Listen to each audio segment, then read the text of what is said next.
আজকে বাঁধাকপি, সোয়াবিন আর আলু দিয়ে নিরামিষ তরকারি রান্না করব। আসুন আমার হেসেলে কিভাবে আমি রান্না করছি একটু দেখুন। কড়াই গরম হয়ে গেছে, আমি এখন কড়াইয়ে তেল দিয়ে দিচ্ছি। আলু ছেড়ে দিচ্ছি, ভাজবো আলুগুলো।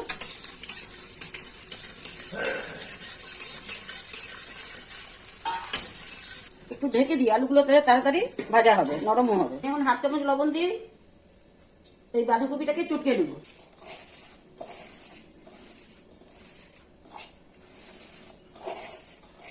তাহলে বাঁধাকপিটা খেতেও ভালো হবে। এখন হাওয়ার দিন তো,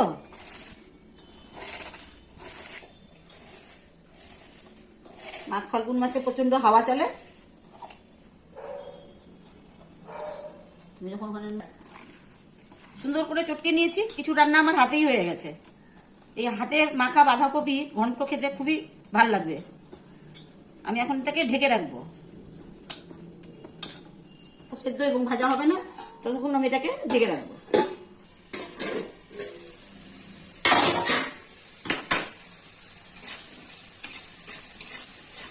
আমি পরে একটুখানি হলুদ দিয়েছিলাম তেলের মধ্যে। আলুটা ভাজা হয়ে গেছে,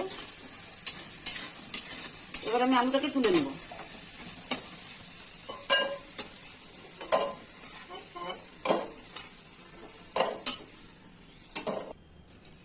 একটা শুকনো লঙ্কা ছেড়ে দিলাম, তারপর 2-3টে তেজপাতা, এবার কালো জিরা, আদা, জিরে, ধনে আর শুকনো লঙ্কা বেটে নেওয়া হয়েছে। আলু জল দিয়ে দিলাম।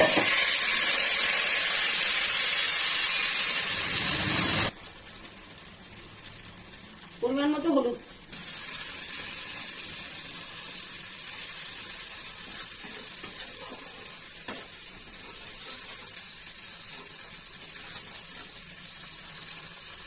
ভাজতে হবে, কাঁচা মশলা তো তার জন্য।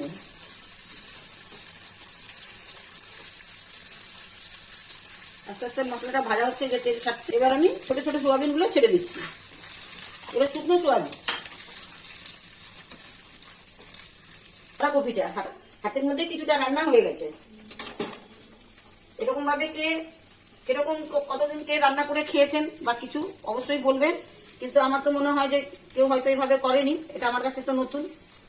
আমরা করি মাঝে মাঝে বাড়িতে, কিন্তু আজকে ভাবলাম দেখাই।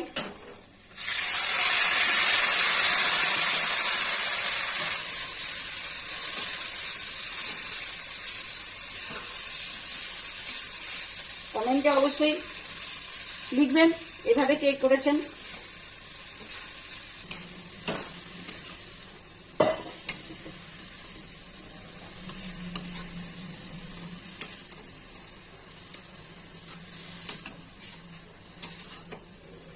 অল্প করে লবণ দিয়ে দিচ্ছি, কারণ আগেও লবণ দেওয়া হয়েছে, আবার লাগলে পরে দেওয়া হবে।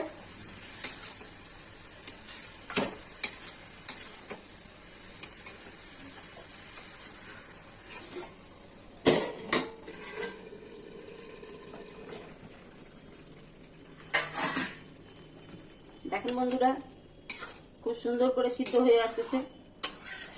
এখন আমি আলুগুলো ছেড়ে দেবো, ভাজা আলুগুলো, কারণ আলুটাও তো একটু সেদ্ধ হবে।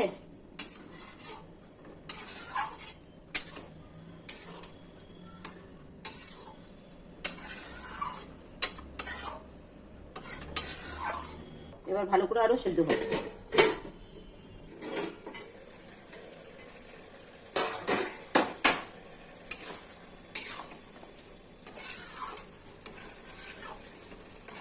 সুন্দর সোয়াবিন গুলো সেদ্ধ হয়ে গেছে খুব সুন্দর করে, আলুগুলো সেদ্ধ হয়ে এসছে।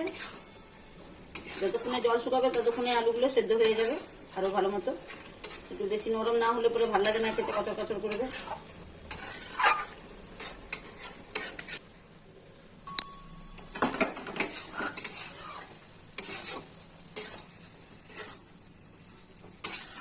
খুব সুন্দরভাবে সেদ্ধ হয়ে গেছে, একদম সুন্দর করে। আলু সোয়াবিন খুব ভালো করে সিদ্ধ হয়েছে এবং বাঁধাকপিও সিদ্ধ হয়ে গেছে। এখন আমি এই জায়গাটাকে গর্ত করে দিয়ে গ্যাসটাকে একটু বাড়িয়ে দিয়ে ঠিক এই মাঝখানে আমি এই টমেটোগুলো দিয়ে দেবো, কারণ টমেটো তো টক জিনিস। তারপরে ঠিক এইভাবে এটাকে এরকম করে ঢেকে দেবো।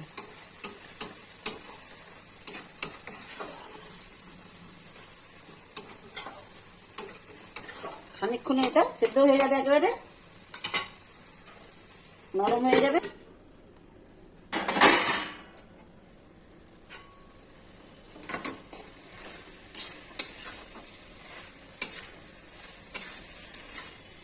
টমেটোটা খুব সুন্দর করে গলে গেল। এখন আমি একটু মিষ্টি দিয়ে দেবো, মানে চিনি।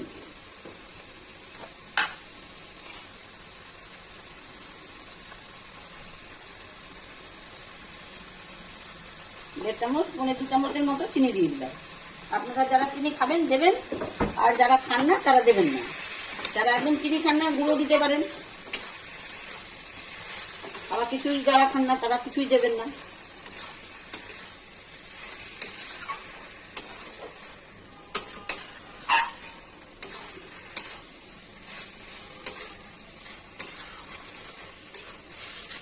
এই কপির ঘন্ট এইভাবে খুব ভালো লাগে খেতে, একদমই নতুন।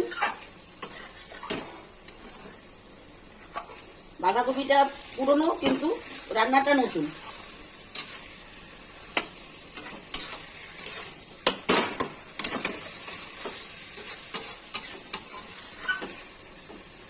এবার একটু ঘি দিয়ে দেবো, ব্যাস এতটাতেই হয়ে যাবে।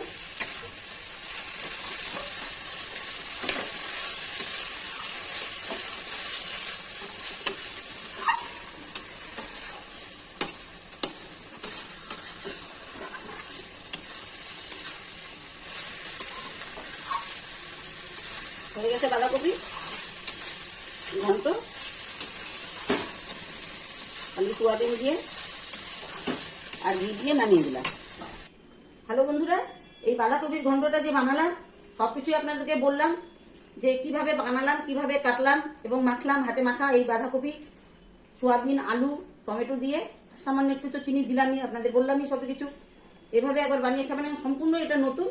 এভাবে একবার বানিয়ে খেয়ে দেখবেন, খুবই ভালো লাগবে, খুবই টেস্টি লাগবে। প্রথম থেকে লাস্ট পর্যন্ত পুরো ভিডিওটা আপনারা দেখবেন, লাইক করবেন, শেয়ার করবেন, সাবস্ক্রাইব করবেন, কমেন্ট করবেন, আর সাথে থাকবেন আর এগিয়ে দেওয়ার চেষ্টা করবেন।